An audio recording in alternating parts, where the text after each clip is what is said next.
ทิฏฐิพระมณกษัตริย์ทิฏฐิพระจังไดพระนี่ก็มีทิฏฐิของพระได้บางครั้งบางคราวยิ่งได้เป็นพระครูขึ้นมาเนี่ยหาบ่งนั่งก็บ่ได้เด้อพ่อใหญ่เอ๋ยแม่ใหญ่เอ๋ยได้เป็นเจ้าคุณขึ้นมานั่งคักข้อเก่าอีกบัดเนี่ยไปใส่กับตอนรับธรรมดาก็บ่ได้เด้อบัดเนี่ยก็บ่แม่นทุกองค์ดอกว่าพอไปโปรดพระพุทธบิดาเพราะพระนานบารดาของท่านได้ที่วงคตไปนานแล้วล่ะตั้งแต่7 วันแรกหมู่พี่น้องพระพุทธเจ้าผู้อายุหลายกว่าเพิ่นย่านได้กราบพระพุทธเจ้าย่านมาได้ทำความเคารพพระพุทธเจ้าก็เลยพากันลี่อยู่ในห้องนี้คือสมมติว่าที่รับของพระพุทธเจ้ารับเสด็จพระองค์พากันลี่อยู่ในหัวในห้องบ่อยากออกมาถ้าออกมาต้องได้ไหว้พระพุทธเจ้าเพราะพระพุทธเจ้าเป็นผู้มีศักดาฤทธิ์มีพุทธานุภาพมีอานุภาพอย่างมากญาติเหล่านี้ก็ไปหลบในที่พักพระพุทธเจ้าก็นึกอยู่ในพระทัยว่าถ้าทำอย่างนี้ญาติของเราคงจะไม่ดวงตาเห็นธรรมคงจะพลาดโอกาสอันเป็นมงคลอันดียิ่งก็เลยเสด็จขึ้นไปบนท้องฟ้าเท่ากับลำธารแล้วเสด็จจงกรมไปมาหมู่ญาติพี่น้องผู้ได้ท้องพระโล่งอายุหน่อยอายุหลายที่บ่มีความถือโตก้มกราบพระพุทธเจ้าเป่งพุทโธมีนาโถธัมโมมีนาโถสังโฆมีนาโถเอาโหพุทโธพระพุทธเจ้าน่าอัศจรรย์หนอทั้งกราบทั้งงองทั้งกราบทั้งงองอันมูอยู่ในห้องก็เลยคิดว่าอีหยังเกิดขึ้นอยู่ข้างนอกไปเบิ่งก่อนนะก็เลยลังออกมาเห็นพระพุทธเจ้าเสด็จจงกรมบนอากาศเกิดศรัทธาเลื่อมใสหลงกราบหลงไหว้โดยอัตโนมัติเห็นไหมลืมทิฏฐิกษัตริย์ในขณะที่พระเจ้าเสด็จลงมาจากจงกรมเสร็จฝนก็ได้ตกลงมามุ้งสังกะสีแต่ว่าตกลงมาอยู่ในท้องพระโลกในเสยฝนนี้มีสีเหมือนผลทับทิมบักพิล่าบานเฮา2ฝนนี้เวลาตกลงมาไม่ทำให้สถานที่เปื้อนเปื้อนสกปรกเหมือนฝนทั่วไป3ฝนอันนี้ตกลงมาแล้วคนปรารถนาอยากให้เปียกก็เปียกคนไม่ปรารถนาไม่อยากเปียกก็ไม่เปียก4ฝนนี้ตกลงมาแล้วไม่เคยทำร้ายใครให้เก็บปวดเละหรือเก็บไข้5บ่งอื่นบ่ตกแต่ในวงญาติของพระพุทธเจ้าคือแปลกแต่เสด็จบรรพะกับแปลกโยมกับแปลกก็เลยลุมกันไปถามพระพุทธเจ้าว่าฝนนี้มันฝนอะไรคือแปลกแค่ข้าน้อยพระพุทธเจ้าก็เลยตรัสว่าฝนนี้มีชื่อว่าฝนโบกลพัสไม่ได้ตกที่ตรงนี้ครั้งนี้เท่านั้นในสมัยเราเป็นพระโพธิสัตว์นามว่าเวสสันดรฝนนี้ก็ได้ตกลงมาครั้งหนึ่งแล้วหมู่ญาติหมู่ภิกษุก็เลยบอกว่าคัดสรรพระองค์ก็เว้าให้ฟังในปะหยังเรื่องมหาชาตินี้คือที่มาถ้าฝนไม่ตกพระพุทธเจ้าก็ไม่ได้ตัดเรื่องนี้เอามาบ้านเฮาบ่เนี่ยประเทศไทยแบ่งเป็น4 ภาคภาคกลางกรุงเทพพระมหานครเวลาเขาจะเทศพระเวทหรือเทศมหาชาติเขาจะเทศหลังจากออกพรรษาพร้อมกับกฐินใต้กระเทศคือกันกับพวกภาคกลางทั้งพูดมาเนี่ยทั้งเหนือเพิ่นสิเทศในช่วงเดือน12เดือนยี่เพ็งวันเดือน12ลอยกระทงกันหลังออกพรรษาคือกันนี้คือบุญมหาชาติหรือว่าทำหลวงแต่อีสานบ้านเฮาเดือน3เดือน4เดือน5ก็ยังจัดอยู่เดือนนึงก็เดือนจะ5เข้ามาแล้วเนี่ยเดือน4เดือน5เนี่ยจัดบุญมหาชาตินี่คือที่มาของการเริ่มเรื่องแล้วฝนโบกลพัส5อย่างนั้นหมายถึงหยังโมเมนต์ฟังเอาเกิดมวลซื่อเด้ฝนนั่นสีแดงเหมือนกับเพชรพลอยฝนทับทิมฝนนั่นตกลงมาผู้ปรารถนาอยากเปียกกับเปียกผู้ปรารถนาบ่เปียกกับบ่เปียกมันคือหยังประการที่1ฝนตกลงมาสีของฝนนั้นเหมือนกับผลทับทิมหรือว่าสีแดงกับผลบักพิล่ากับเพชรพลอยหมายถึงพระพุทธเจ้าคนมีบุญจะหน้าตายิ้มแย้มแจ่มใสจะเป็นบุคคลผู้มีอมแดงหน้าตาอมแดงมีเลือดเส้นเลือดไหลงามมหาปุริลักษณะครบสมบูรณ์ประการนั้นคือตัวพระพุทธเจ้าอันที่1อันที่2ฝนตกลงมาแล้วผู้ปรารถนาอยากให้เปียกกับเปียกผู้ปรารถนาบ่เปียกกับบ่เปียกเหมือนธรรมะของพระพุทธเจ้า เบิดบ้านโน้นสว่างมีเสมียนบ่เบิดบ้านอีบ่ผู้ปรารถนาอยากให้เปียกก็นั่งอยู่นี่แหละนี่อีบ่รองนายกอีเมลเฮามานั่งเนี่ยมานั่งแต่เช้าคนท่านกลับบ้านอยู่บ่ลงกันทยอยมาเนี่ยนี่คือผู้ปรารถนาอยากให้เปียกผู้ปรารถนาบ่ให้เปียกปานยากน้ำอ้อยยากน้ำสอหยากน้ำหาเสียงงามสิกาอยู่ในบ้านบ่ล่ะแต่โคบ่ล่ะนั่นคือผู้ปรารถนาบ่อยากให้เปียกเหมือนธรรมะเข้าหูแล้วก็ทะลุออกไปประการที่3ฝนโบกรพัดตกลงมาแล้วไม่ทำให้สถานที่เปื้อนสกปรกฝนธรรมะของพระเจ้าบ่มีให้ผู้ใดตกต่ำต้อยบ่มีเฮ็ดให้ผู้ใดสกปรกมีแต่สะอาดสะอ้านเห็นบ่แต่ละคนก็ยึดหลักพระพุทธเจ้ายึดหลักธรรมะของพระเจ้าหาเสียงเราจะไม่โกงกินเราจะถือสัจจะคบง่ายใช้คล่องพวกนี้ยายช่วยชาติชูศาสตร์กษัตริย์ขจัดคนพาลอภิบาลคนดีเน้นหนักความอยู่ดีกินดีเพื่อน้องพี่ชาวประชาอย่าลืมเบิร์นยายเห็นว่าออกจากเป็นไผวุ่นวายเบิดช่วงนี้เป็นช่วงเขาบ่ายเขาตัวยายผู้ใดเขามากกว่าเนี่ยเขาก็ต้องไปถามบ่ายมันอย่างเห็นป้าสวัสดีครับยายครับสวัสดีครับจ๋าครับสวัสดีครับเลยสวัสดีครับเลยเดี๋ยวเก็บลงมาน้ำก็ช่วยอีกวันเอาก้อนสิตกเอาลมมาน้ำบันเนี่ยว้าอีเมลไปขันมากคอยกับว่าดอกไม้แห้งมาเดี๋ยวเปิดไปเบิดได้สังกะสอบสังกะสีก็ได้เงี้ยซ่านรวมความไปเบิดเลยนั่นฝนทั่วไปแต่ฝนโบกระพัดไม่เคยทำอย่างนั้นประการสุดท้ายฝนโบกระพัดตกอยู่ในเฉพาะวงของพระพุทธเจ้าหมายความว่าขันบ่เคยเฮ็ดบุญน้ำกันจ้างให้ก็บ่ได้มาพอกันขันบ่เคยทำกรรมร่วมกันมาจ้างให้ก็บ่เคยมาสร้างกรรมต่อกันเพราะเราสร้างกรรมสร้างบุญสร้างกุศลมาร่วมกันกรรมดีก็อยู่นำเฮากรรมชั่วก็อยู่นำเฮาโบราณเพิ่นยังบอกว่ากรรมนี้มีกรรมดีกรรมชั่วคั่วได้แก้วกรรมแล้วอย่าสุว่างดีบ่ดีก็เฮาสร้างงามบ่งามก็เฮาแต่งเฮาบ่เฮ็ดเฮาบ่สร้างเฮาบ่หำเฮาบ่เฮียนมันสิได้ผลจังได๋อยากถึกเลขแต่บ่ซื้อเลขจักเที่ยก็บ่ถึกเลยยายถึกก็ถึกกินบัดเนี่ยทำบุญก็ขอแต่ถึงรางวัลที่หนึ่งเพิ่นก็สิท่าคือกันล่ะยายคันมันให้มันถึกแล้วมันสิบ่เป็นล้มตายบ่เนาะเพิ่นก็สิคิดอยู่ได้เนาะยายเนาะว่าบ่ให้ถึกดอกเว้ยซั่นเด้บัดเนี่ยอันคิดอีกจังนึงว่าคันถึกแล้วมันสิเฮ็ดตามคำเว้าบ่เนาะบ่ลงพ้นน้องยายเนาะไปขอพระก็บอกพอถึกมาแล้วยายจะไปซอยพระในติตาก็ถึกเลขพระเพิ่นบอกฝันเองเด้ล่ะผีกับเอาตัวมันย้ายฟาดกูไม่เข้าฝันคักๆบอกให้ไปทำบุญน้ำกูเนี่ยเด้อไปคุยไปบอกนั่นคุยบอกนี่ว่าจะเฮ็ดบุญนั่นเฮ็ดบุญนี่แขกเข้าหาคำนั้นถือกี่ดีมาถือว่าฝันนี่เองเด้ล่ะ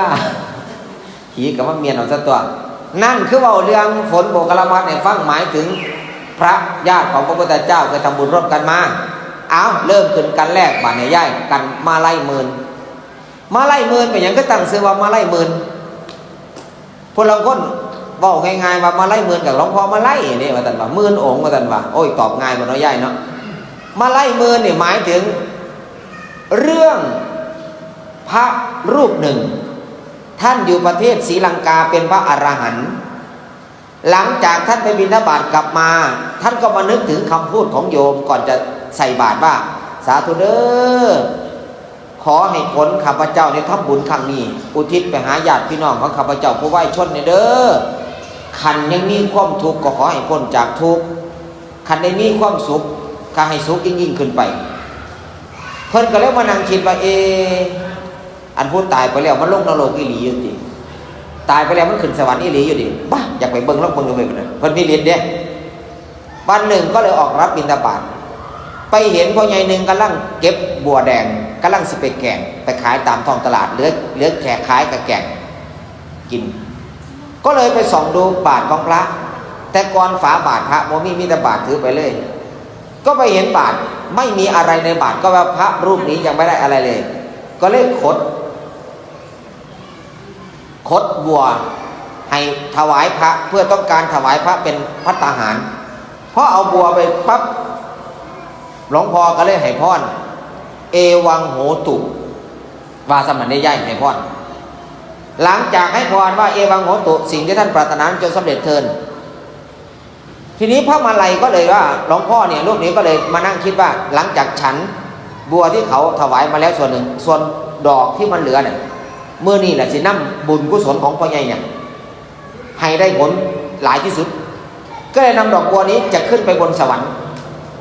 เพื่อจะไปบูชาพระเกศแก้วจรมณีซึ่งอยู่ในสวรรค์ชั้นดาวดึงส์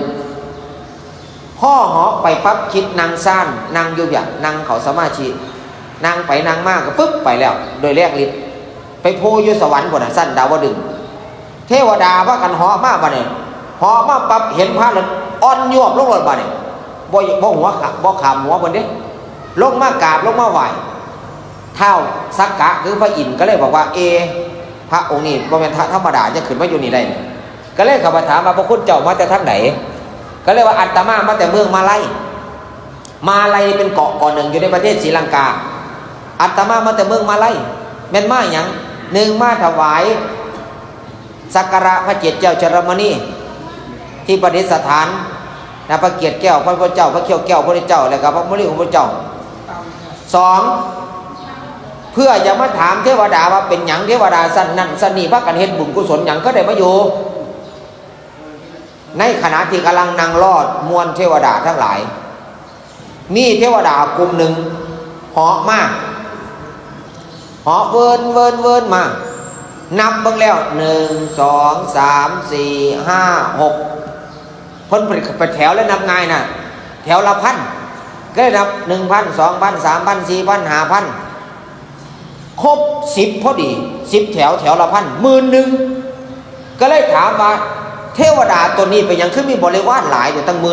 10,000พระอินทร์ก็เลยบอกว่าเทวดากลุ่มนี้ทำบุญสุนทานในขันสมัยเป็นคนเคยให้อาหารปูปลาให้อาหารคนทั่วไปคนเดินทางไกลให้อาหารคนเจ็บคนป่วยโดยว่าเป็นพี่เป็นน้องเจ้าของพวกนี้ตายไปก็ได้บุญกุศลสร้างก่อสร้าง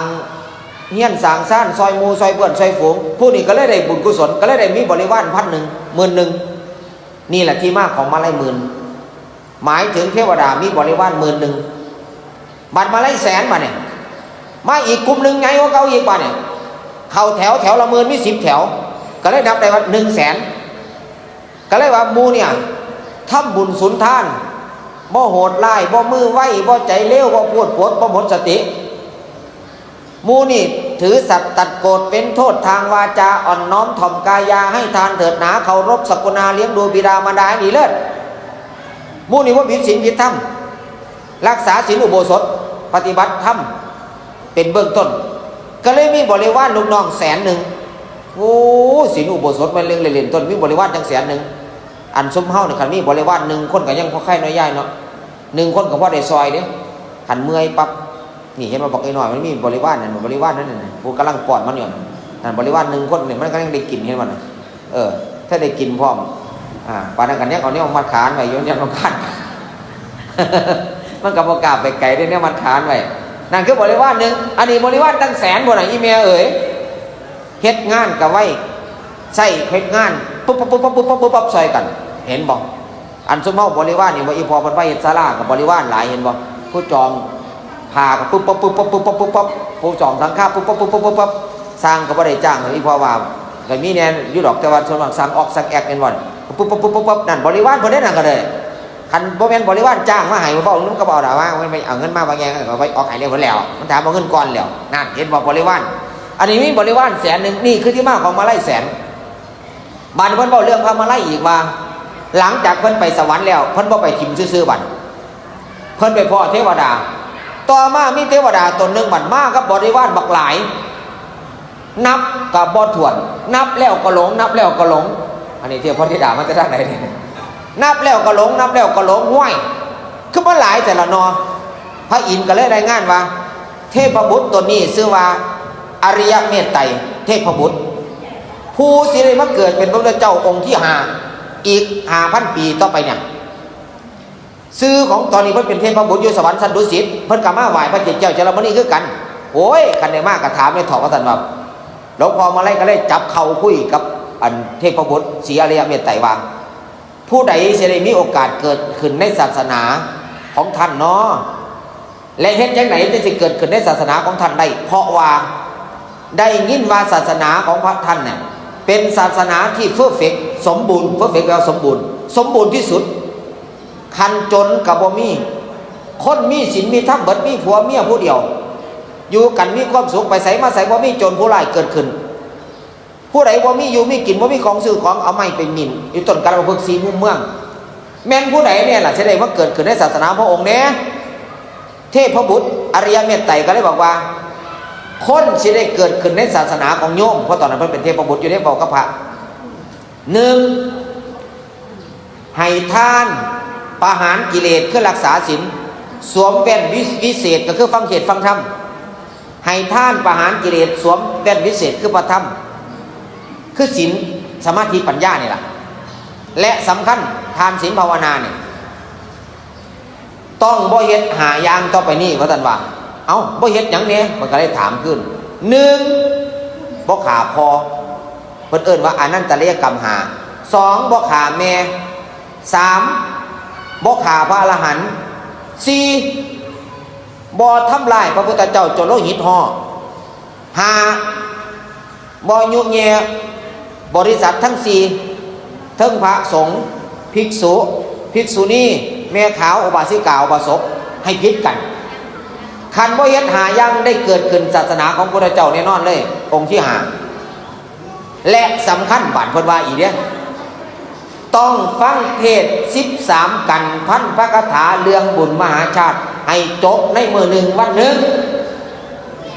คันปวดแห้งๆบ่แม่นบ่ให้ลูกเด้อยายคันสิลูกกูยันเกิดเพราะท่านศาสนาภาษีอ่าน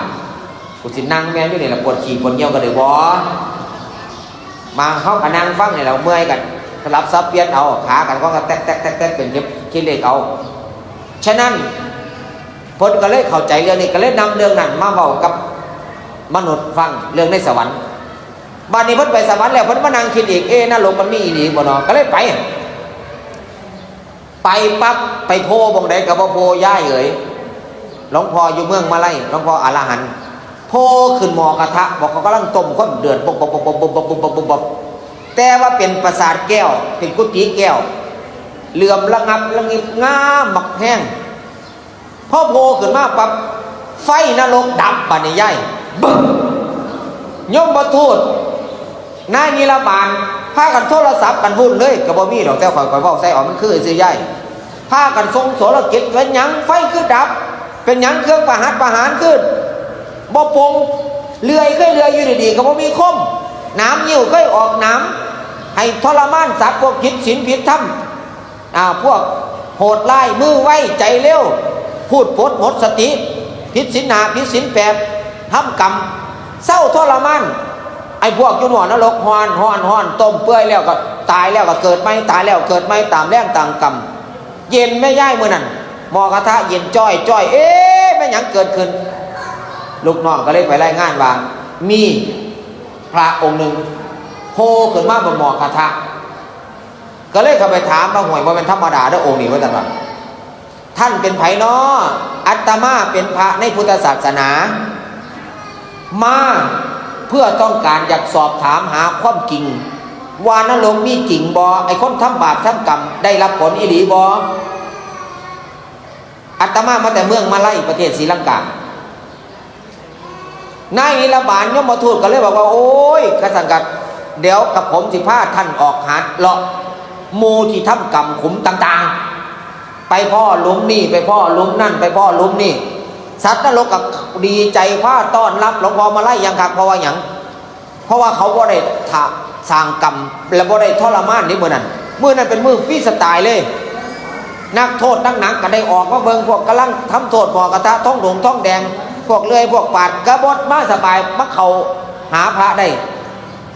จนบางคนว่าหลวงพ่อนิมนต์มาดูๆเด้อมาย่ำไหนหม้อกระทะเย็นน้ำนั้นมาย่ำไหนชุบผู้ข่าวบริทรมานมาดูๆเด้อเห็นบอกหลวงพ่อมาไล่จากนั้นก่อนสิกลับมูนี่ก็เลยถามว่าหลวงพ่อมาแต่บ้านเมืองไหนเนาะก็คือบ้านเฮาถามเลยล่ะคันพูดบ่รู้จักพระอาตมาแต่เมืองมาไล่โยมอยู่เกาะประเทศศรีลังกาโอ้ยขน่อยกับมาแต่เมืองมาไล่คือกันตายแล้วบ่เคยทำคุณงามความดี ฝากพี่น้องเขาหน่อยเด้อลงไปนี่บอกเงี้ยนั่นหลังนั่นให้แน่ให้ทำบุญส่วนท่านยาประมาณคือผู้ขาผู้เป็นเจ้าบ้านเด้อหลวงพ่อมาไล่เราก็หลับปากนั่นละที่มาของมาไล่หมื่นมาไล่แสนหมายถึงพระมาแต่เมืองมาไล่เทวดามีบริวาร10,000เทวดามีบริวาร100,000นี่แหละที่มาของมาไล่หมื่นมาไล่แสนจบ2กันอนุโมทนาสาธุตีคอสาธุ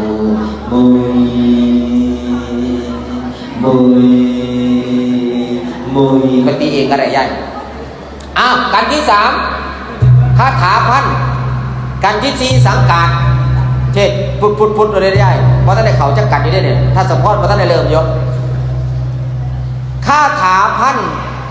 มีผู้ไปนำคาถาในเรื่องพระเวสสันดรได้ทั้งเบิดพันพระคาถาแต่นี่ก็ยิ่งการขัดแย้งกันอยู่พระมหาสมณเจ้ากรมพระยาวชิรยานวะโนรสแล้วก็อีกองค์หนึ่งชิโนรสเพิ่นไปนับบ้างแล้วไปไล่บ้างแล้วพันต้นย่ายมันว่าเป็นพันเปะเลยพันกลัวแต่ว่าคาถาพันหมายความว่าคาถาเอาไงเนื้อเรื่องคาถาเนี่ยที่เขียนลงไปเนี่ยในมหาชาติหลายที่สุดใน10ชาติก็คือมหาชาติเวสสันดรใหญ่ที่สุดหลายที่สุดทั้งเบิดท่านของพระพุทธเจ้าของพระโพธิสัตว์เห็นมาเนี่ยสมบูรณ์สุดก็ตอนเป็นเวสสันดรเห็นทั้ง10ทัศเลยมีทั้งหมดพันพระคาถาเลยเอิ้นว่าคาถาพันบ้านเฮาก็เลยนิยมบ้านเนี่ยเฮ็ดหยังก็มีพันดอกก้านของไปเอามาแต่โคกแต่ปลามาประดับ1,000ดอกไม้สีแดง1,000ดอกไม้สีเหลือง1,000ดอกไม้สีเขียว1,000ดอกไม้สีสิว1,000อย่างละพันแม้แต่ยามมื้อเช้าก่อนสิเทศน์พระเวทก็มีการแห่ข้าวพันก้อนเห็นบ่ได้แก่แห่ข้าว500ก้อนได้ใหญ่บ่ได้แห่ข้าวก้อนนึงเด้แห่ข้าวพันก้อนปั้นมาแต่ละบ้านก็แห่มาร่วมกันอยู่วัดพระลูกพระหลานนะโมนะไมพระไตรปิฎกโยกเกินใจค่ายใครข้ามคู่ครับมหาชาติให้ว่าไปจนจบเห็นบอกนั่นคือเข่าพันก่อนนี่ที่มาของคาถาพันคือมีคาถา1,000ในทั้งเบิดตั้งแต่กันแรกฮอดกันทุกท้ายล่องไล่บังเด้อทัศพร19จนฮอดนครกัน48ไล่ทั้งเบิดใส่กันสิครบ 1,000 พระคาถาพอดีนี่แหละที่มาของคาถาพันอนุโมทนาจบง่ายๆบุยต่อไปสังกัดกันที่4ย้ายบ้านเนี่ยโอ้เทศเข้าเดียวได้4กันนะย้ายสังกัดแปลว่าบอกลักษณะหรือบอกเรื่องเล่าของพระพุทธศาสนาตั้งแต่ต้นจนปัจจุบันตั้งแต่ต้นแต่พระเจ้าเสด็จจุติประสูติจนออกเป็นเฮือนซ่านอายุ16ปีแต่งงานจนออกบวช29ปีสุดท้ายสุดจนได้ตรัสรู้ปรินิพพาน80 พระพรรษาที่เพิ่นอยู่บ้านนี้ไล่มาประวัติเพิ่นจนศาสนาของเพิ่นอยู่5,000 ปีก็เลยสิเว้าเรื่องรวมๆว่าศาสนาของเพิ่น5,000 ปีเนี่ยก่อนบรรท้ายตอนนี้ฮอด 2,600 กว่าปีแล้วนับจากพระพุทธเจ้าปรินิพพานไป100 ปีเพราะพุทธศักราช1เขาเริ่มจากพระพุทธเจ้าปรินิพพานไปแล้ว100 ปีเขาจึงเอิ้นพุทธศักราช1ฉะนั้นจึงนับเอา 2,500 ไปบวกอีก100เป็น2,662 ปีเนี่ยพระพุทธเจ้าจากไปนับใส่100ที่เขาบ่ได้นับใส่พร้อมศาสนาพระองค์สิมีความเคลื่อนไหวจนสิเบิดยุค 5,000 ปีถามว่ามีหยังเสื่อมเนี่ยมันจังสิเสื่อมมีหยังหายไปเนี่ยมันจังสิเบิดเพิ่นว่ามีไว้อยู่5อย่างในปฐมสมโภชว่าในปฐมสมโภชก่อน1ปริยัติอันตรธาน2ปฏิบัติอันตรธาน3ปฏิเวกอันตรธาน4ลิงคะอันตรธาน5ธาตุอันตรธาน1ปริยัติอันตรธานคือหยัง ผู้ที่เป็นพุทธศาสนิกชนพุทธบริษัทสี่บ่ท่องบ่จำคำสวดคำสอนบทสวดมนต์พระเนรบ่เรียนนักธรรมตรีโทเอกปริญญาธรรมบ่ได้เกี่ยวกับฝ่ายโลกเลยได้อีแม่ม.1 ม.2บ่ได้เกี่ยวเลยเน้นธรรมอย่างเดียวบ่ได้ศึกษาบทสวดมนต์บ่ได้ศึกษาพระไตรปิฎกนี่แหละปริยัติอันตรธานคันบ่มีจบเลยประเทศไทยประเทศนอกก็ตาม2ปฏิบัติอันตรธานอีเมียอีพอบ่มีการปฏิบัติธรรมบ่มีการฟังธรรมบ่มีการปฏิบัติธรรมระดมธรรมบ้านนั้นระดมธรรมบ้านนี้เริ่มเบิดไปโอ้ยบ่ต้องเฮ็ดดอกเฮ็ดแล้วก็บ่เห็นถึงนิพพานบ่ไปดอกบ่เฮ็ดดอกบ่ไปดอกขี้ข้านโอ้ยยากไผก็ยากพ่อบ่เฮ็ดแล้วบัดนี้ปฏิบัติอันตรธานก็บ่มีเห็นบ่งานบวชชีพรามปฏิบัติธรรมนี่คัมมะบารมีนี่คัมมะนั่นบ่มีนั่นคือปฏิบัติอันตรธานศาสนาจะเริ่มเสื่อมอันที่3ปฏิเวกอันตรธานผลของการปฏิบัติบ่มีเฮ็ดไปแล้วก็คิดว่าเจ้าของบ่ฮอดพระอรหันต์เฮ็ดไปแล้วก็บ่หลุดพ้นทุกข์กิเลสกูยิ่งเพิ่มขึ้นหลายกว่าเก่าเฮ็ดแม่มันโอ้ยน่ะนี่คือปริยัติอันตรธานปฏิบัติอันตรธานและปฏิเวกอันตรธานพอลงมือเฮ็ดแล้วคิดว่าผลมันบ่มีเรียกว่าปฏิเวกแปลว่าผลก็เลยบ่เฮ็ดอันที่4ลิงคะอันตรธานอันหมู่พระหมู่เน้นบวชแล้วก็บ่รวยเว้ยบางบ้านก็อาหารกินบ่แซ่บบวชได้แล้วก็บ่ถึงนิพพานบวชตรงนั้นแล้วก็บ่ฮอดจักเทื่อได้เฝ้าแต่ศาลาให้โยมบ่ตามใจใครเครียดบวชแม่นเอาไว้ซึกเอาไว้กูงานนี่บ่เด้บัดซุมเฮาบัดพระก็อยากสึกอันซุมเฮาก็บ่ส่งลูกส่งหลานมาบวชบัดนี่ลิงคะแปลว่าเพศบ่สืบทอดพระศาสนากฎหมายเขาก็มาคุ้มครองบ่ให้คนจบม.3 บวชต้องจบม.3 ก่อนจึงบวชคันบ่จบม.3 บ่ให้บวชเบิ่งดูยายเน้นก็บ่มีแหละซุมื้อนี่หายากวัดข่อยก็8-9 ปีแล้วบ่มีเน้นตะกี้20-30แต่ครบๆอยู่เดี๋ยวนี้เบิดแล้วเขาจัดการเน้นต่อไปนี่ยิ่งผู้ใดสิบวชพระบัดนี้ยากอีกต้องไปขอหนังสือจากตำรวจมีคดีบ่คันบ่มีคันมีก็บ่ให้บวชเพราะว่ามี 2-3 คนที่บวชแล้วหนีคดีมันเลยช่วยซะบัดผู้นึงสิติดทหารมื้อนี้ก็ต้องว่าเจ้ามีธุระบ่จะเป็นหนี้เป็นสินบ่โอ้ยดึงบวชยากย่ายอันพวกที่เป็นเศรษฐีมาบวชก็สิบ่บวชได้บัด90 มื้อต้องโอนทรัพย์สิน90 มื้อต้องโอนทรัพย์สินให้ญาติคันบ่โอนรีบเข้าของกลางไว้ไปสิอยากเสียแล้วนะยายเนาะให้พี่น้องดีก่อนบ่ก็เลยบ่มีให้อยากบวชบัดบวชแล้วกันยังว่าต่อไปก็สิยากตื้มกับไปอีกห้ามตีละครั้งเสียงดังยายเลยบ่อยมีข้าวดังเห็นบ่น่ะตีละครั้งดังก็บ่ได้สวดมนต์เสียงดังเขาก็รำคาญโยโซภควาพ่อหาพ่อหาแม่แล้วสอนแต่พระโมนี่บ่น่ะว่าให้ตะพึ่ตะพื้คนก็บ่อยากบวชลูกหลานเฮาก็ขอให้บวชก็บ่บวชบัดนี้ยายอันผู้เว้าง่ายๆก็เอามาบวชแหน่ยายเอ้ยอันนี้คันผู้ใดเว้าง่ายๆเรียนป่องๆเนี่ยก็ไปเป็นหมอเด้อลูกเด้อไปเป็นนักครูเด้อลูกเด้อไปเป็นอบตเป็นนักการเมืองเด้อลูกเด้อบัดผู้ใดกินเหล้าเมายาติดยาบ้ามาบัดนี้ยายไปอยู่นำหลวงพ่อมึงไงหลวงพ่อดันเซนมึงดีขึ้นดีก็ไปหาพระหลวงพ่อเขาหน่อยฝากลูกเขาหน่อยเนี่ยมือว่ามันเมาเหล้ามาเตะดูส่วงบุกาจะหักบ่หักบ่ทันได้ไปหาหมออยู่พระก็ตกใจคือกันขนาดแม่มันยังเตะพระเป็นคอมันบ่ว่าได้เกิดมันสร้างให้พระบ่ได้สิบ่เตะพระที่บ่ย้ายเนาะอันนั้นน่ะลิงคะอันตรธานไว้ให้ต่อบวชต่อห้างบ่แดงห้างมีแต่ห้างบ่มีแม่มีแต่เกี่ยวไว้บ่แดงนั่นหักบ่มีอันที่5ธาตุอันตรธานธาตุหมายถึงสิ่งที่เป็นของพระพุทธเจ้าสิ่งที่พระพุทธเจ้าเคยใช้มาเรียกว่าปริโภคเจดีย์สิ่งที่พุทธเปรียบเทียบกับตัวพระเจ้าเรียกว่าอุเทศกเจดีย์อย่างพระพุทธรูปเนี่ยเป็นอุเทศกเจดีย์เนี่ย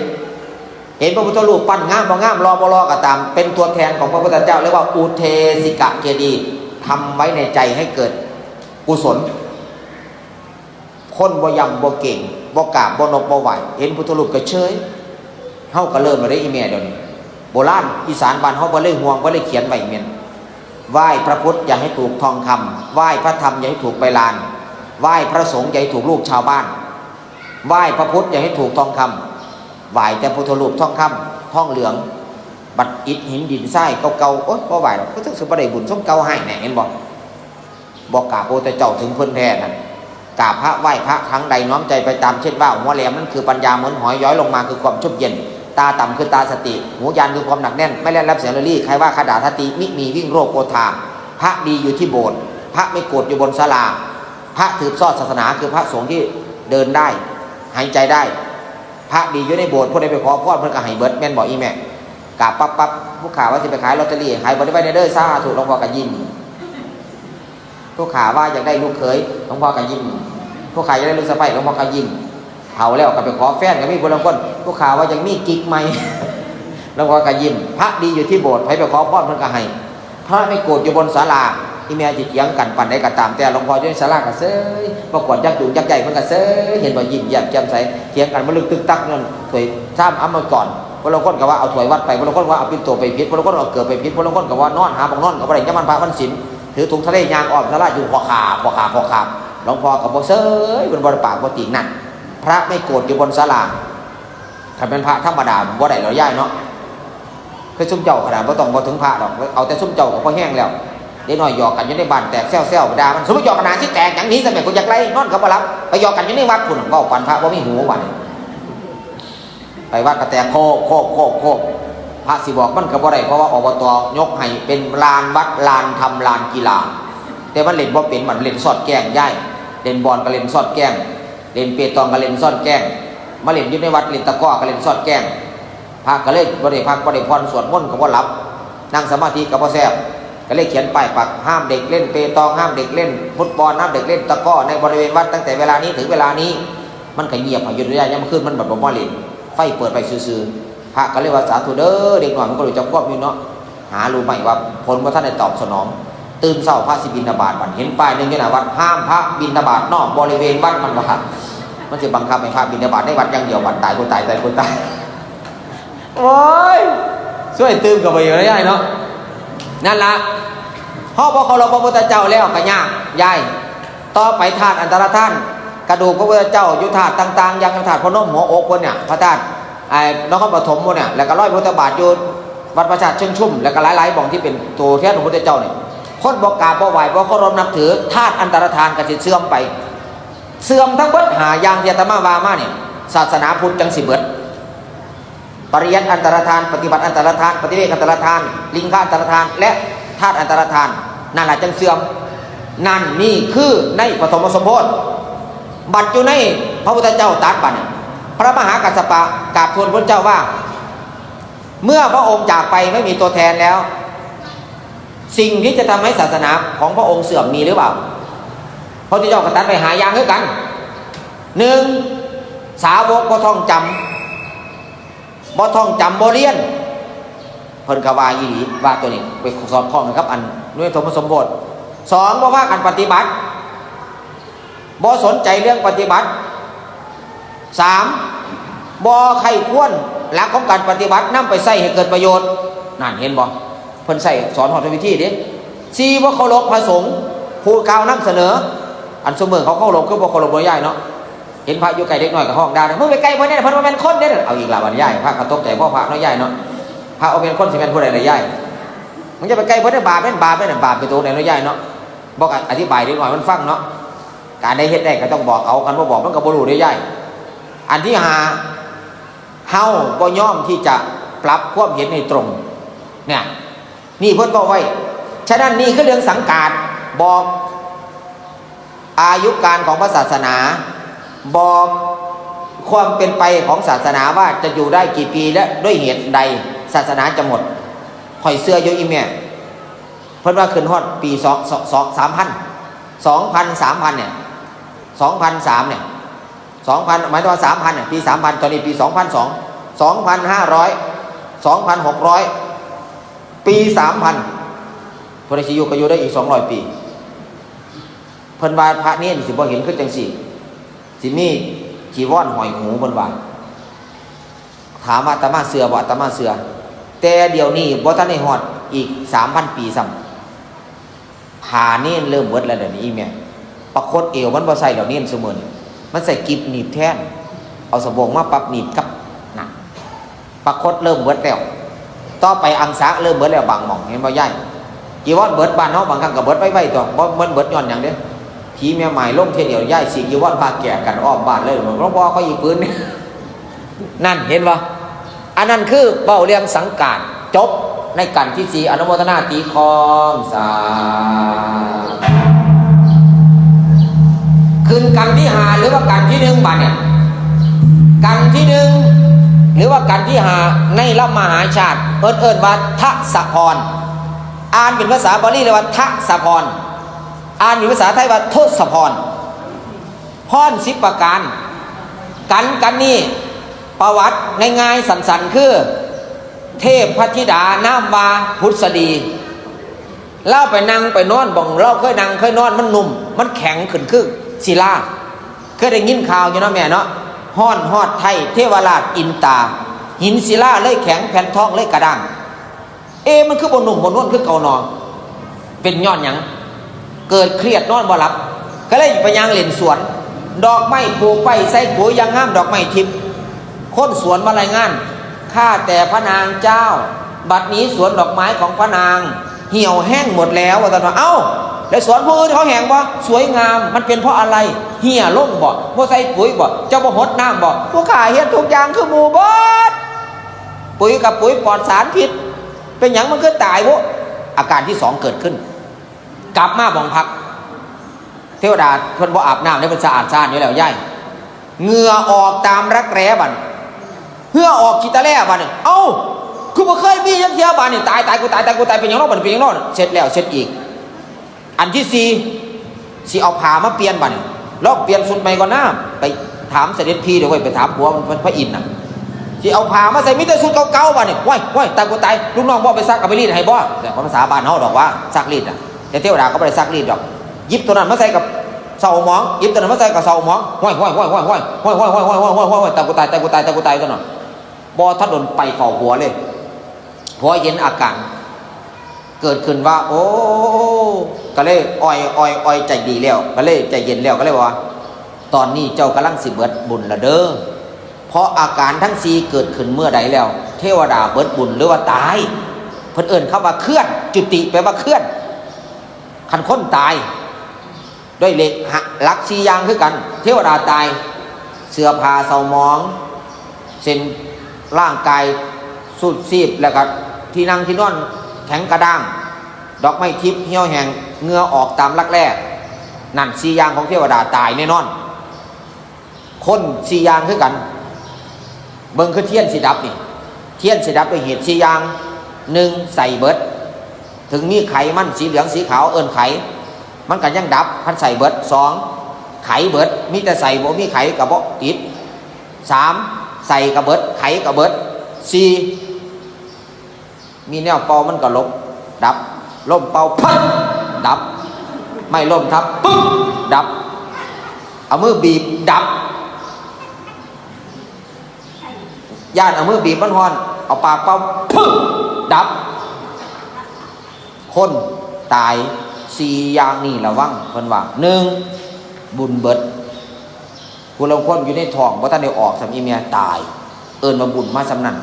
ผู้ลางคนกำลังเป็นเด็กน้อยกำลังเป็นตาหักเป็นตาหยอกเป็นตาซับประกอบเป็นตาเตะกันข้อตายสำนั้น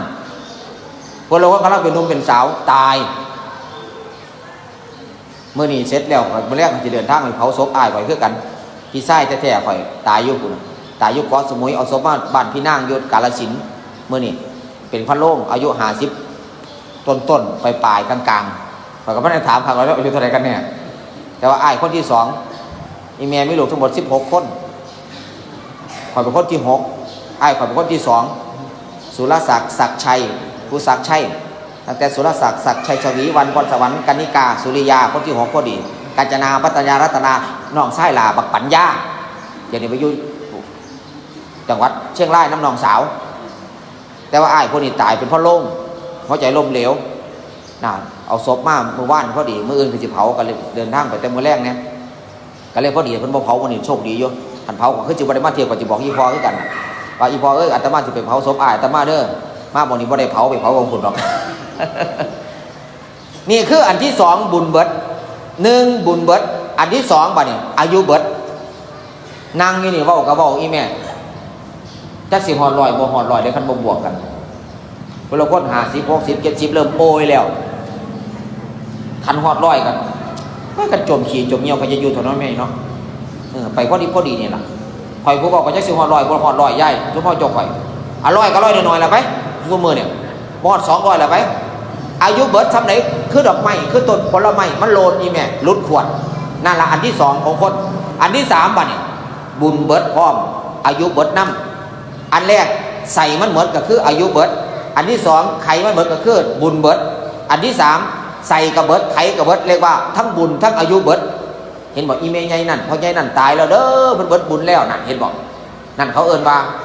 อันที่3อันที่4บาดเนี่ยคนตายมีเหตุตัดร้อนเฮ็ดกรรมหนักเทวดาทนบ่ได้เอิ้นว่าอุปเฉตนกรรมมีกรรมเข้าไปตัดร้อนฆ่าพ่อฆ่าแม่ฆ่าพระอรหันต์ทำลายพระพุทธเจ้าจนโลหิตห่อสุดท้ายสุดกรรมเร็วๆตัวอีเมย์สร้างยังไว้ได้สำนั้นเพิ่นบอกว่าชีวิตคนสร้างกรรมดีก็ได้ผลดีชีวิตของคนสร้างกรรมบ่ดีก็จะได้ผลบ่ดีแต่ว่าพระนางเนี่ยเทพบุตรเทพธิดาเนี่ยตนนี่บัดเนี่ยพ่อไปกราบทูลพระอินทร์ว่าเสด็จพี่เป็นหยังอาการ4อย่างนี่คือเกิดขึ้นกับผู้ขาแปลกแท้บ่นั่งบ่นอนบ่นุ่มนวลเสื้อผ้าเศร้าหมองสวนดอกไม้ทิพย์เหี่ยวแห้งและสำคัญเหงื่อไหลแม้ขน้อยออกรักแร้เทวดาพระอินทร์ก็เลยบอกว่าเท้าสักกะพระน้องนางสิเบิดบุญละเด้อแต่พระน้องนางยังมีบุญเด้เอ้าพระองค์ก็ว่าจังซั่นเบิดบุญจังได๋คือมีบุญเบิดบุญบวชอยู่ในสวรรค์แล้วแต่น้องนางยังมีบุญอยู่เขาเรียกว่าบุญสะสมบุญโอทีเอ้าบุญสะสมบุญโอทีหยังพระน้องนางทำบุญมากได้มาเป็นพระมเหสีของเสด็จพี่ก็เป็นบุญได้มาอยู่ทั้งสวรรค์ก็เป็นบุญในสิทธิของการเป็นพระมเหสีของพระอินทร์พระน้องนางสามารถสิขอพรได้ตั้ง10อย่างสิขอหยังที่แรกพี่ก็ว่าสิเอาให้ญาติบ่ถูกใจว่าสิเอารถเบนซ์ให้จักคันiPhone ให้จักเครื่องญาติพระน้องนางบ่เอาอันนี้ข่อยว่าใส่ซื่อเด้อยายเด้อบ่มีดอกสุดท้ายเล่าเลยขอพรอยู่10ประการใน10ประการนั้นส่วนมากเราขอให้เจ้าของเช่นให้คิ้วโกงคือขั้นสอนซุมื้อนี่คนกับโกงกับบ่แพ้เล่าคือกันเหรอวะให้ดวงตางามคือไส้ลูกไส้ออกใหม่ให้ผิวงามคือดังทองให้ย่มพระถันเนี่ยอย่าย่านให้ทองอย่าปองให้มีลูกไส้และให้ลูกไส้นั้นเป็นราชาเอกของโลกให้ได้จัดท่านสีมุมเมืองและสำคัญให้ซื้อพุทธดีซื้ออื่นบ่เอาขอสุดท้ายให้ได้มีโอกาสปล่อยนักโทษสมมติว่านายเอต้องโทษประหารแต่คันเราไปขอว่าขอเด้ออย่าประหารเราเถอะมีสิทธิในการต่อรองได้นั่นคือพรของเรากันที่หนึ่งเรียกว่าทัศพรพร10ประการกันนี้ได้ขอคิดว่าทำบุญต้องอธิษฐานทำทานต้องปรารถนาเฮ็ดบุญทุกครั้งเขาอธิษฐานจะเป็นอย่างก็บ่สำเร็จนี่แหละบ่งสิว่าให้ฟังบัดขอแต่บ่ถึงจักเทียแม่นบ่อีแม่พวกเราคนขอแล้วขออีกทำบุญมาจนหัวงอกจนสิตายแล้วให้พวกข้าได้รางวัลที่1เนี่ยเด้อให้พวกข้าร่ำรวยเนี่ยเด้อให้พวกข้าจะปวดขาเด้อเนี่ยปวดละ5มันก็ได้ขอบ่ได้ต้นนี้แน่ขอจนป่านนี้ยังบ่ได้อยู่มาเบิ่งกันทำไมพระโพธิสัตว์หรือบุคคลผู้สำเร็จผลของการขอเพราะเขาขอแล้วทำฟังให้ดีได้แม่เด้อขอแล้วเฮ็ดเพิ่นจังได้สุเมธดาบทเอาตัวนอนราบกับพื้นเป็นสะพานให้พระพุทธเจ้าน่ะเหยียบย่ำกายของพระองค์ไปได้ยินข่าวว่าพระพุทธเจ้ามีฤทธิ์มากมีอานุภาพเยอะมีบุญญาธิการเยอะมีลูกศิษย์เยอะก็เลยอยากเป็นพระพุทธเจ้าเลยเอาตัวนอนราบกับพื้นแล้วอธิษฐานว่าสาธุเด้อให้พวกข้าได้เป็นพระพุทธเจ้าคือกันแน่พระพุทธเจ้าลงที่1ก็เลยพยากรณ์ว่าสุเมธดาบทท่านนี้จะได้เป็นพระพุทธเจ้านามว่าโคดมในอีกกาลข้างหน้าหมายถึงพระเจ้าขององค์สมือเนี่ยบัดนี้เพิ่นบ่แม่นดีใจลุกขึ้นฟ้อนแล้วเลยได้อีแม่แกก็พยายามไปศึกษาว่าอะไรที่ทำให้เป็นพระพุทธเจ้าบารมี30ทัศ ทานาบารามีสัมปันโนทานาอุปปารามีสัมปันโนทานาปรมัตถปารามีสัมปันโนเมตตาไมตรีกรุณามุทิตาอุเบกขาบาลามีสัมปันโนอิติปิโสภควะไล่ไป30ทัศครบบริบูรณ์จึงเป็นพระพุทธเจ้า10ชาติเรียกว่ามหาชาติเรียกว่าพระชาดก10ชาติหรือว่าโพธิสัตว์10ชาติเตมิโยโพธิสัตโตมหาชนกโพธิทัตโตวิสุวรรณสัมมาโพธิสัตโตนารทะไล่มาจนหมดเวทสันทโรนาปทานาวกิตังวาปะกังวาสัมมานังสุวังสุหังไล่ถึงพระพุทธเจ้าออกพระโพธิสัตว์เวสสันดรเพิ่นอธิษฐานแล้วเฮ็ดมาเบิ่งเฮาอีเมียบันอธิษฐานแล้วเฮ็ดบ่บันคันแม่นผู้ใดเว้ามวนก็อยากทานเนาะแม่นะคันแม่นพอใจทานจังทานเด้อ้าวกองอำนวยการตั้งอยู่ใต้ศาลาไผสิมาทำทานให้ด่วนมาเด้อทั้งพี่มีของดีกะมาเสื้อบุญกุศลไปไว้น้ำแน่แนวสิเรื่องกันสิแก่ม้วนบุญญาติพี่น้องไปขึ้นนาสู่สวรรค์นั่นดอกนาสานาทา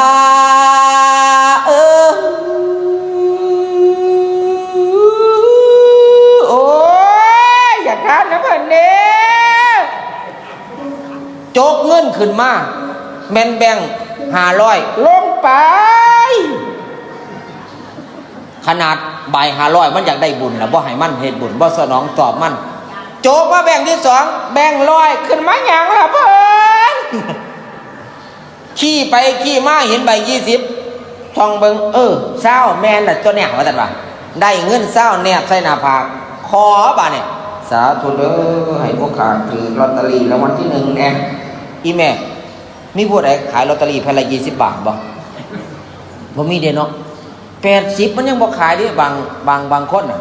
ต้อง90ต้อง100เลขดัง120พุ่นน่ะพวกเราคนประมูลกันได้เป็นแสนก็มีพุ่นน่ะอิทธิฤทธิ์ของผลลอตเตอรี่นอนหยังย้อนอธิษฐานแล้วเฮาบ่ได้ให้ว่าจังซี่คันอธิษฐานถูกต้องอีแม่